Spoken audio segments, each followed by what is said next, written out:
गेला एक प्रदीर्घ काळ सन्माननीय श्री आशिष शेलारजी यांनी मुंबई विभागाचं अध्यक्षपद अतिशय समर्थपणे सांभाळलं। 2017च्या महानगरपालिकेच्या निवडणुका असतील, लोकसभा विधानसभेच्या निवडणुका असतील, त्यात अतिशय उत्तम काम त्यांनी केलं।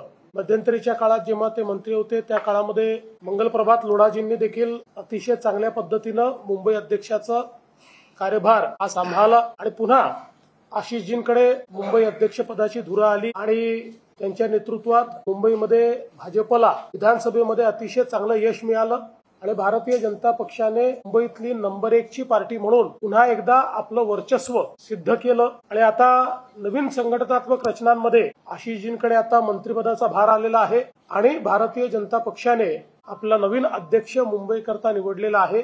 आमचे महाराष्ट्राचे अध्यक्ष रवींद्र चव्हाणजी यांनी कोर कमिटीच्या सर्व सदस्यांची चर्चा करून आणि वरिष्ठांची चर्चा करून श्री अमित साटम जे आमदार आहेत, 3 वेळा आमदार म्हणून निवडून आले, त्यापूर्वी नगरसेवक म्हणूनही काम केलेलं आहे आणि भारतीय जनता पक्षामध्ये एक प्रदीर्घ अशा प्रकारचा त्यांचा कार्यकाळ राहिलेला आहे। संघटनात्मक अनेक जबाबदाऱ्या यापूर्वी देखील त्यांनी पार पाडलेल्या आहेत आणि विधानसभेमध्ये एक अभ्यासू आणि आक्रमक अशा प्रकारचा आमदार म्हणून त्यांची प्रतिमा आहे।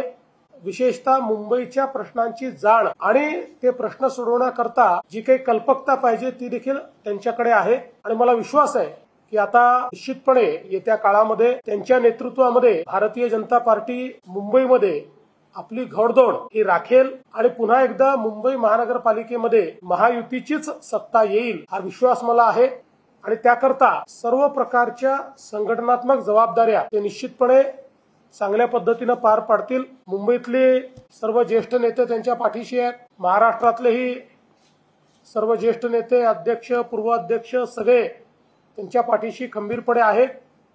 त्यामुळे मला विश्वास आहे की यावेळी त्यांच्या नेतृत्वामध्ये मुंबईत भाजपा एक नवीन रेकॉर्ड तयार करेल आणि त्याकरता श्री अमित साटम यांना मी मनापासून शुभेच्छा देतो आणि एक उज्ज्वल कारकीर्द अशा प्रकारची प्रार्थना ईश्वराच्या चरणी करतो। अल्पावधीतच लोकप्रिय झालेला भारताचा बुलंद आवाज आपला Bharat channel subscribe, share, like आणि कमेंट्स करायला विसरू नका।